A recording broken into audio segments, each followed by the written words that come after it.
Hey, how you doing? And welcome to another episode of Technology Tuesday. I'm your host, Greg Russell, and our normal co-host, Jerry, is out speaking. So we wish him traveling mercies. Jerry, thank you for all your help.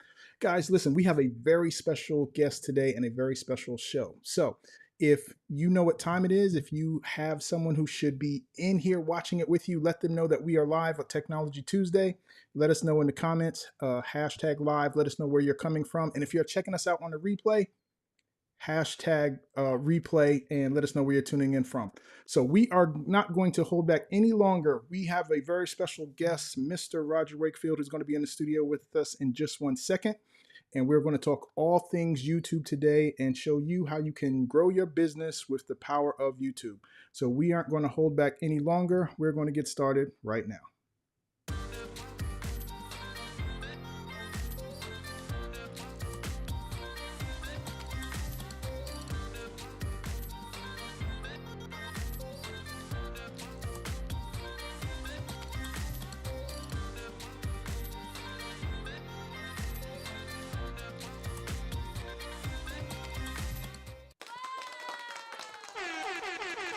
Roger Wakefield, thank you for being here, sir. It's a pleasure to have you. Greg, how have you been? I've been How's good, everything man. going with you? I've been good. I've been good. I've been good. Listen, man, for those who don't know, listen, I'm going to ask you all a bunch of questions. I'm going to ask you like questions that you would typically ask, but then I'm going to ask you questions that, you know, only I would, I would ask. You bet. So Absolutely. so yeah, man. So Roger is a former plumber turned YouTuber.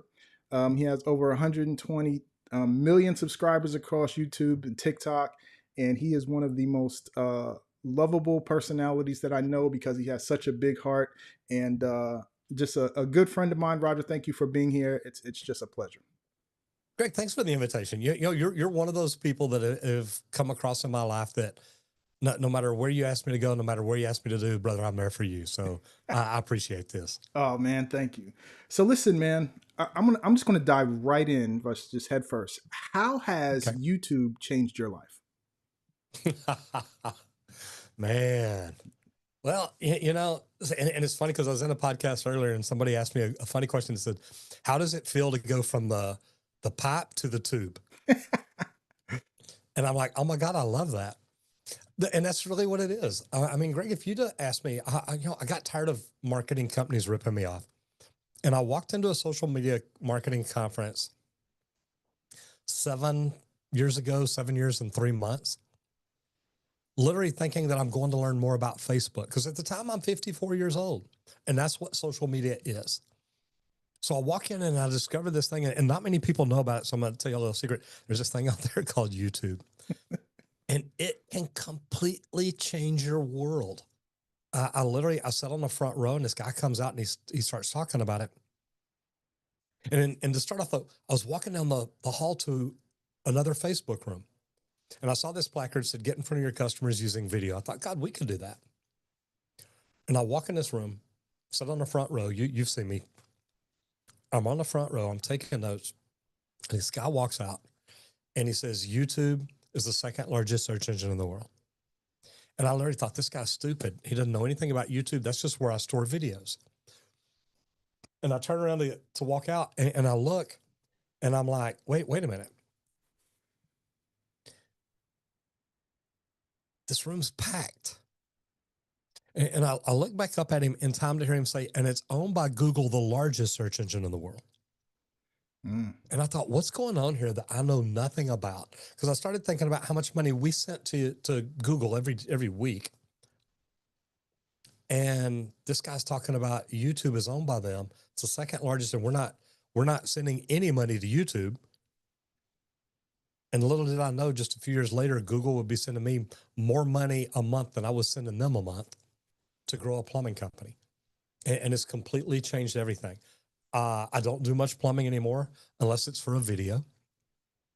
Within 3 years, I had to figure out, am I going to sell my plumbing company and keep growing on YouTube? Or am I going to slow down on social media and focus more on the plumbing company? And I decided to sell the plumbing company and go all in on YouTube. And I've never looked back. It's really been pretty good. Nice, nice. So those early days, man, of creating videos before before you started getting this money coming in from Google and YouTube, how did just you sharing what you know about the plumbing affect your plumbing business? It affected it a lot. I remember walking out one day when I was still doing both. I was still doing a little bit of YouTube, but still running the plumbing company. And I was walking out of the office one day, and my assistant, my CSR, when I walked past the front desk, she said, "Roger, we got 3 tunnel jobs off YouTube today." And I looked at my watch, and it was 9 in the morning. I said, "Look, there's no way we got 3 calls today. Not that we've already got." And she says, "Oh, no, we got these calls last week, but the plumbers are out on 3 different jobs today doing the repairs. We've already had the dig crew out. We've already tunneled them." Now, Greg, uh, a slab leak repair in Texas, we tunnel up under the house. It's a tunnel about 3 foot wide, about 4 feet deep. I mean, there's enough room. Me and you can crawl back and forth side by side, and we're never gonna. It's never gonna slow us down. That's how big the tunnels are. But these jobs are anywhere from $5,000 to, I think the most expensive one we've ever done is like 115. We got those off YouTube. I didn't pay advertising. I didn't pay marketing to make that happen. We got those off YouTube. And it was because I started making videos about what we do better than everybody else, what we do different than everybody else, how we do it, why we do it, why it's important to do it the way we do. And I remember climbing out from under a tunnel one day, and I was already told that the homeowner stayed home because he wanted to meet me. And I climb out of this tunnel, and he asked me, he says, "Roger, do you mind if I tell you why I called you?" I said, "No, I'd love that." He said, "You made a video about you're not the cheapest plumber in town." He says, "And I watched it." He said, "To be honest with you, I think I watched that video about 5 times." He said, "Because I really thought I wanted to hire the cheapest plumber in town. And then I heard you talk about why your people are the best, why you use the best materials, why you do everything right, why you have an engineering company come out and look at the tunnel you did and the dirt you put back in to protect the homeowner. And when you were through with that video, or when I was through with that video, I knew I wanted to hire you. I didn't want the cheapest plumber in town." YouTube can completely change the way you do, run, and grow your business. It's crazy. Wow, man, you dropped some nuggets there, man. I don't know if I don't know if everybody caught that, but the video about why you're not the cheapest, man, and the nugget in there for me was to explain what you do better than everyone else. Mhm. Um, and I think that's critical because anybody can do that. Anybody can look at their business and figure out what do they do better, and why you don't want to be the cheapest. And something that I've done over the years when it comes to the hosting side of our business is the same thing. It's like, look, man, you don't want to go to these cheap hosting companies that are offering you, $3 a month hosting. Like, that's not what you want, and here's why. Here's what that really is. Here's what you get, and here's what you don't get. And this is the danger you put your website at risk at when you go with one of those cheap hosting companies. um, but yeah, I think that's critical. Anyone can do that. Anyone can create a video and talk about why. So if there's some people watching now that have a local brick and mortar business, because that's typically a lot of businesses that are out there that are not Mhm. home based or internet marketing type businesses, um, what advice would you give them if they're watching right now and they're looking to grow their business? Well, number one, get started. And I know that sounds crazy, but to be honest, that's the biggest thing. Press the button, hit record, sit down and look. I don't script. I will come up with bullet points for a video. I don't script a whole lot. We do a little bit if there's things we weren't said a certain way. If I'm doing a sponsored video and they're like, "Compliance says you have to say this word for word the way it's written." Okay, I get that. And that's about when we do it. But other than that, it's just me talking about why we do what we do, or why it's important that it's done this way. And I mean, you've seen me speak on stages. I I don't script there either. I've got PowerPoint slides to tell me what to talk about, But Greg, when I walk on stage, I have no idea what I'm going to say. None at all. Yeah, I love it. It works. It, Yeah, it works pretty well for me. yeah. I can relate because I'm the same way. I don't want to script it. I just want to talk from my heart. Because Hmm. I usually want to share something that I believe is valuable that can help people more than I'm concerned about how it, may look or sound. It's like if I give it to you raw, give it to you real, it's usually received very well. At least that has been my experience. That doesn't work for Yep. everyone, but it works for me and it looks like it works for you too. Oh, I've seen people get on stage and they're like, okay, what am I going to talk about? And it's like, man, I at least know I'm going to talk about YouTube today, or I'm going to talk about speaking, or I'm going to talk about coaching, whatever it is, man, let's go. Yeah. And Yeah. I can handle that. So when you sold the plumbing company and Three times. all right, I missed this part. Tell me this three-part thing. You sold it three times? Yeah. I sold the plumbing company and I sold it to an HVAC company down the street. And I learned this from one of my coaches, Michael Gerber. I read his book, The E-Myth, read his book, E-Myth for Contractors. Then I hired him. I went to an event, said, look, I want to hire you. And I worked with him. But one of the things that I picked up in one of his books is when you sell a company to someone that you know is going to grow it, keep a percentage. So I was able to negotiate. I didn't keep as much as Michael says to keep, but I kept a percentage. And whenever they sold to a VC group, I still owned 3% of that company, the entire company. So we sold to them. Well, then when they sold to the VC group, they kept a percentage. Well, I had 3% of their percentage.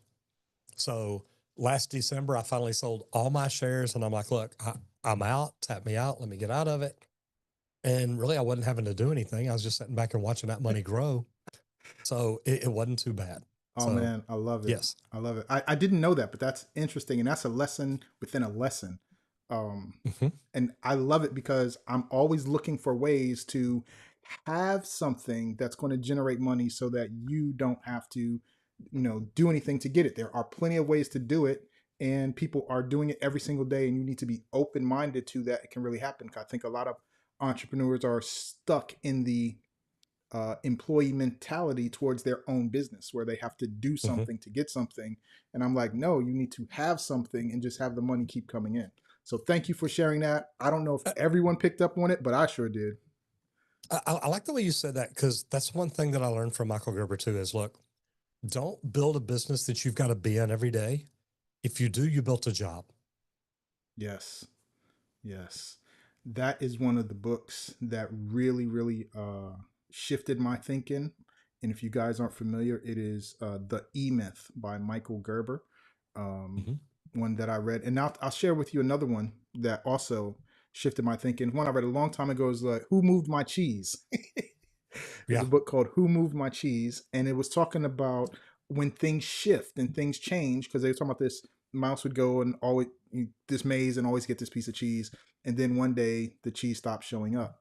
And I think it's important for people to know that, listen, things happen, life changes, things is going to shift. And I think we're in a time where, technology and AI is making one of the biggest shifts in businesses that we've ever seen, and that you need Yep. to be open minded to the things you used to do to make your money or get your cheese in that example may shift and may be different. And so you need to be open minded to the changes that are taking place. Love So, that. yeah, man. Now that you have transitioned to a full time YouTuber, do you consider yourself an influencer? Oh man. I've got to say in a way I do. And it's not because I think that I've got the influence over people.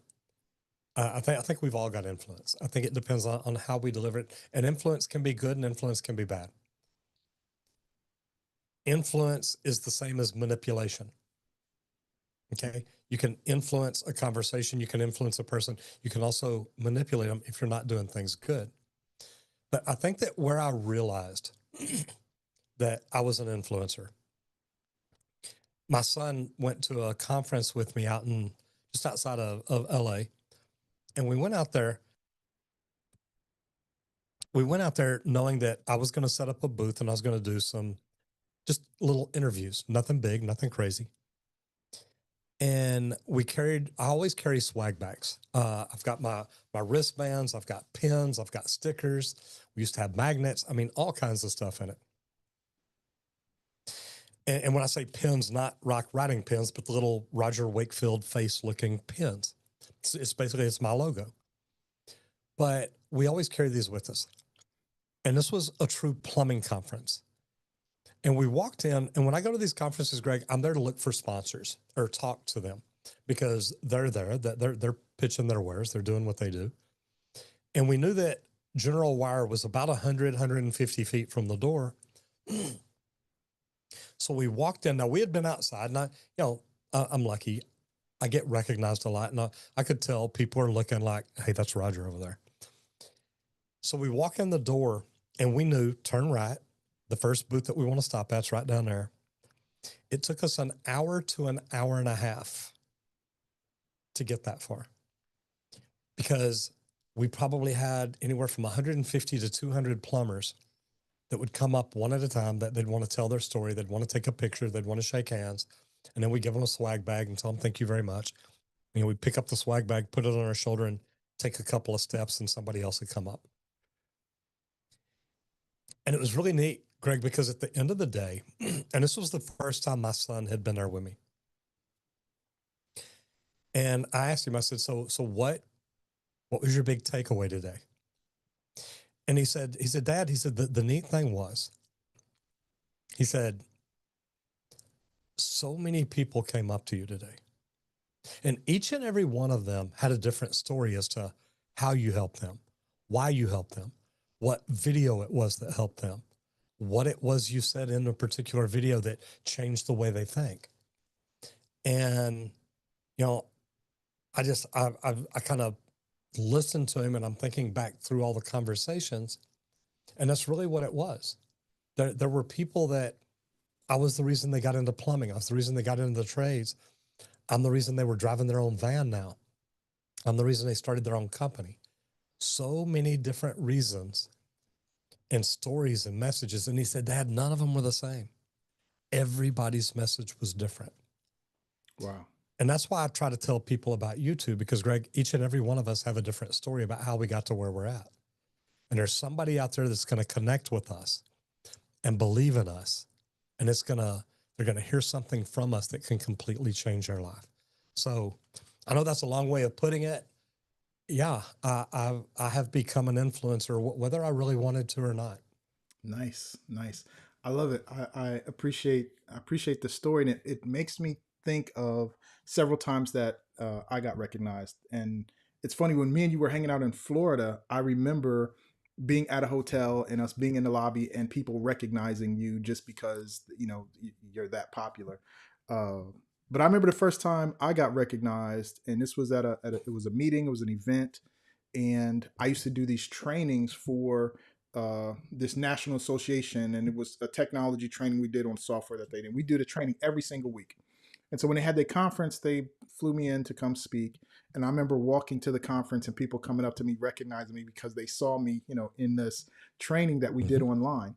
And I just thought it was so cool, that people would come up and say something like that. And so we all have this influence, we all have this celebrity factor. Whether you want to recognize it or not, that's up to you. But you should take advantage of it because it's there. And recently I got recognized because of the show here in Houston. Somebody recognized me at an event, and that just made my day, man. So I love it when it happens. It's awesome. It's a neat feeling. It sure is, man. So hey, listen, what are some creative ways entrepreneurs can monetize their YouTube presence beyond getting ads? Because I know a lot of people want to monetize their YouTube, but what are some other ways? Well, my biggest one, of course, is sponsorships. And I'm lucky because when I reached 10,000 subscribers, now I consider myself a unicorn. I'm a plumber on YouTube. There's not I must say there's not a lot that there really are. But I think that I do it different. I think I do it better than everybody else. Whatever you're going to do in this world, specialize in something. And I picked YouTube. And it's like, look, I'm going to do this better than any other plumber out there. And whatever niche industry or profession you're in, you can do the same thing. What is it that you can do better than everybody else? Make videos about that. And if you'll put that video out there, like I said, at 10,000 subs, I started reaching out for sponsors. And I literally just would go through LinkedIn. I'd go to LinkedIn. I'd search people that are with a company that I would like to collaborate with, to team up with. I'd go through and find a marketing person and send them a message. Say, hey, look, I'm Roger Wakefield. I'm doing YouTube. I'm doing this. Love to find a way to work with y'all. Now, when I say I'm a unicorn, think about this, Greg. If you had unlimited dollars and your daughter wanted a unicorn for her birthday, and there's only one unicorn out there, what are you going to pay for it? Whatever the price, man. It's whatever it is. And that's it. Well, that's the way I look at it. I'm like, look, I'm a unicorn. So before I even knew much about sponsorships, I literally started out at 10,000 subs. And that's a big thing because, guys, anybody can get to 10,000 subs. But at 10,000 subscribers, I was asking for $720,000 a year in sponsorship. Now, when I first got my first reply, we started having conversations. And then all of a sudden I get another conversation that says, hey, look, I sold to a bigger company, but I told them all about you. Well, I talked to this bigger company. Well, that's great because bigger companies have bigger checkbooks. And we got through the negotiations, figured out exactly what they wanted. It's kind of nice. They wanted more than I was really offering, but they wanted to pay less. So I said, okay, then we'll have to take away some of this that I'm offering. And literally for $720,000 a year, you were like sponsor of every video all year long. And we cut it down to one video a week. But then I started doing a live stream, so I did more from there. But they said, well, look, we can't pay $720,000 a year. It's like, well, let's look about it. Let's talk about it. And once I started pulling stuff out and kind of adding stuff back in and playing with it, my first sponsorship deal was just under $400,000 a year. Nice. And I was just over 10,000 subscribers. Now, by the time we finally signed everything, I was up to 40,000 subscribers. But still, $40,000 subscribers is not a big channel. I mean, it's nice, and you can make great money off of it. I'm living proof. But believe in yourself. And if you specialize in something and do things better that no other people don't, consider yourself a unicorn and learn to look at it that way. But to me, sponsorships are probably the greatest way to make money because they're paying you to do what you're already doing, but either talk about a product or something. And it was in my contract. There's certain things I won't talk about. There's certain things I won't do. Nice. And we get to have control of that. Nice. Remember, you're the unicorn. So let me pull out the nuggets, man. So, first and foremost, believe in yourself. That's like, sometimes you may hear 10,000 and that, depending on your reference, may seem like a lot or may seem like a little, depending. But whatever it is you got to do, that's just a number. But believe in yourself. That's the key. But the other really good, juicy, super juicy nugget out of that, that I think everyone should recognize is the fact that to get sponsorships, you ask, right? Like, dude, only way you're going to get is ask. Like, you ask. Like you said, you just went to LinkedIn, looked up the companies, and then reached out to their marketing person and said, hey, ask, would you be interested in being a sponsor? Like, you just have to ask. If you ask enough people, somebody will say yes. Like, so that leads me into my next question, because you said at 10,000 subscribers, how do you recommend people who are either just starting out or who don't have a lot of subscribers, how do you recommend they get more subscribers? Be consistent.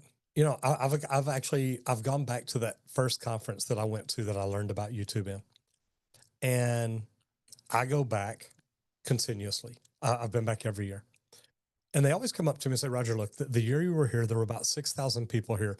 You're the one person that has just gone out and gone crazy and done good stuff.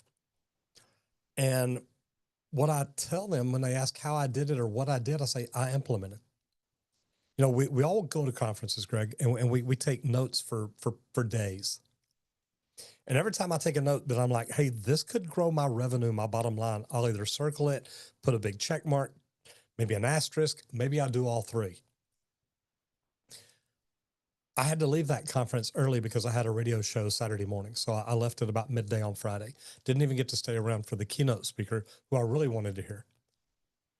And I keep looking back at what I did. And when I was on the plane, there was nobody next to me. So I folded the tray table down. I had my laptop there. I had my iPad. I had my big notebook. And I had all these little notebooks that, you know, they are little notepads they leave laying around for you to take notes on. Anything I'd written on, I had out in front of me.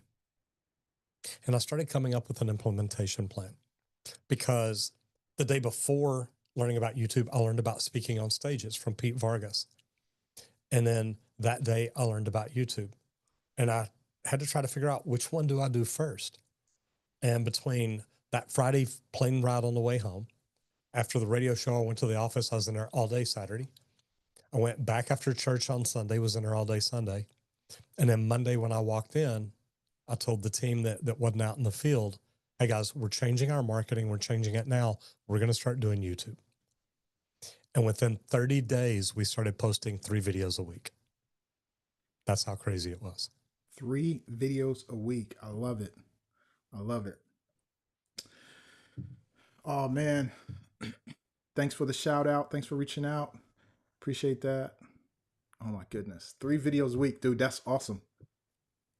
So listen, let's do this. Give me 3 quick tips to someone starting a YouTube channel today. What would it be? Number one, well, and I'll give you 3 for the camera. And 3 for the camera is, number one, when you're talking to the camera, look straight into the lens. When you're talking, say the word you, because you're only talking to that one person watching the video. I've got videos with over 5 million views. You're talking to that one person that's actually watching the video. And talk to them like they're your best friend. If you'll do those 3 things, that improves your camera presence 100% above what anybody else is doing. But that's going to be number one. Learn that the camera's your friend. Talk to it that way. Treat it that way. So know how to be on camera would be my first tip. And those 3 things will help you there. Number 2, always bring value. People ask me, how long should my video be? Well, it should be long enough to teach people and tell people what you're trying to tell them, what the video's about. Now, if you can put a story in there to make it longer, I like to make my videos 8 minutes long. That helps with my AdSense because you can get over 8 minutes, you can get a mid-roll ad, so you make more money. So those are the things that I look at. Have a great camera presence, bring great value. And then the third one is be consistent. Pick a schedule that you can do. It may be 1 video a week. It may be 3 videos a week. Right now we do 3 videos a week and 5 live streams a week. So we're doing a lot because I've got 2 channels now. Know what you can do. Don't overload yourself. And literally before somebody starts a YouTube channel, start by making 5 or 10 videos that you can put in the vault. That way, when you start your YouTube channel, when you open it, when you release it, you start with 5 videos there. Because if I watch one of your videos, Greg, and I love it, I want to see another one. And if I go in there and there's no more videos, why would I subscribe? I don't know if you're going to make another one. I don't know if that's the only one you've ever made. So those are 3 big things that I would teach anybody from the very beginning. Awesome. Thank you, sir. Man, I You remember bet. when I got my my first super fan. They loved the show, and they said they stayed up to 2 in the morning binging all of my past episodes.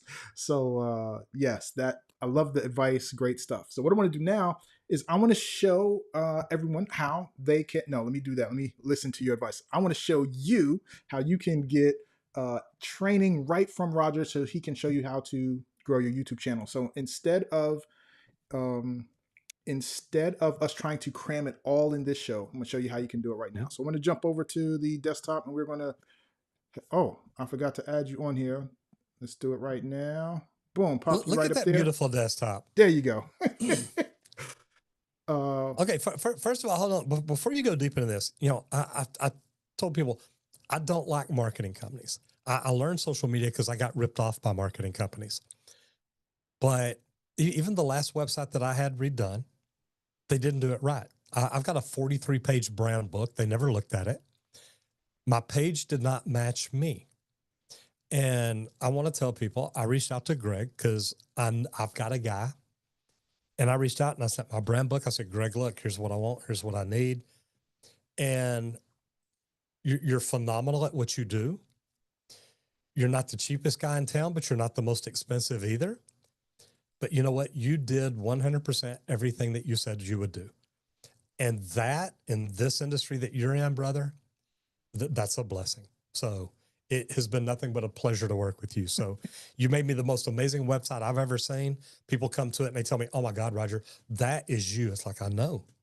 Thank you. It turned out good. Thank you Thank for you. your I help. appreciate it, man. So here we go, You man. bet. RogerWakefield.com. You guys can check it out, RogerWakefield.com. And if you go there, right on the homepage, you can click the join our free training, and you will see where you can get 5 things you can do on YouTube, and you can get instant access and get training right from Roger right there. So that's one way you can do it. And I'm going to show you another just so you guys know. If you scroll down, he has a Kickstart course, right? Kickstart your YouTube channel. This is the course that Roger will show you how to do all the things you need to do to grow your YouTube channel, to get subscribers so that you can then go after sponsors. Just click to learn more and you can opt in for this training right there. Roger, did you want to say anything about this particular training? You know what? This really, it starts out with a free webinar. It's literally, there's a webinar there because people always tell me, look, I don't have enough subscribers. I don't have enough views. I don't have the right equipment. Greg, when I first started doing YouTube, I had a laptop set up on a desk. I was using Google Hangouts. Don't know if you remember that.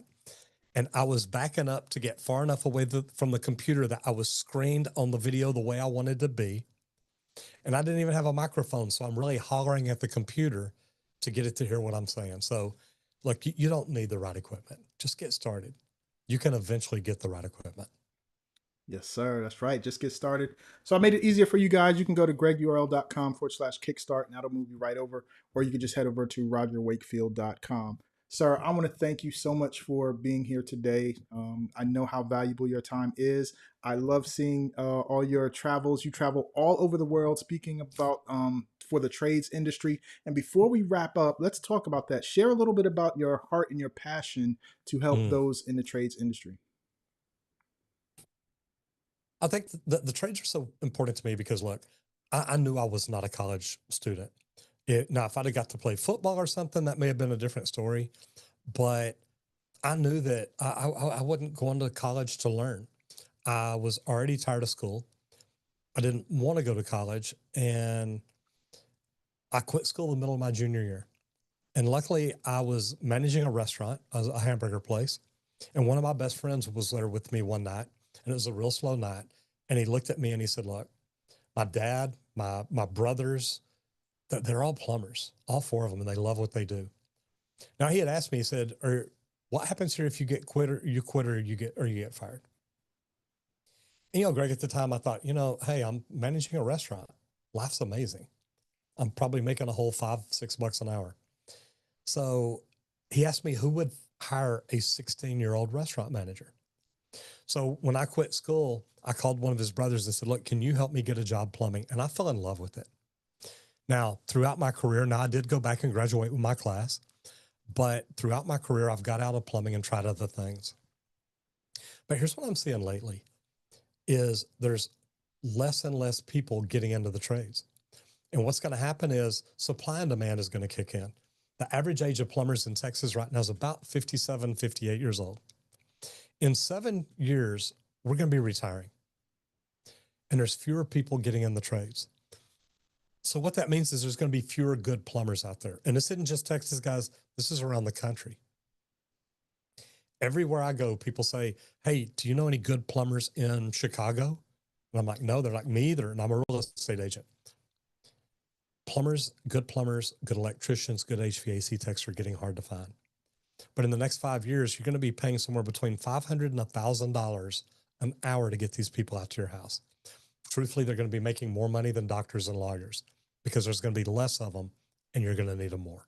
So that's why I do what I do. We should all be recruiting people into the trades, looking at that opportunity, that option for some people. And it's not just men. 3 of the top plumbers in Texas are female, and they are phenomenal. So this is a great opportunity for anybody. This is, look, college may not be right for me. The trades may be amazing for you. Nice.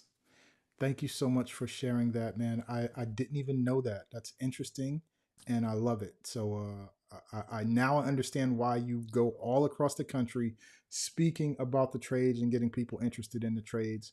And yeah, that in the next 5 to 7 years, that's something to definitely be considering. You opened up my eyes to it, so thank you so much. Listen, guys, we got Roger Wakefield in the house. Thank you, sir, for being here. And just want you guys to tune in every Tuesday, 2 p.m. Eastern Standard Time for Technology Tuesday. And make sure you join the group at technologytuesday.com. Until then, you guys have a good one. Take care.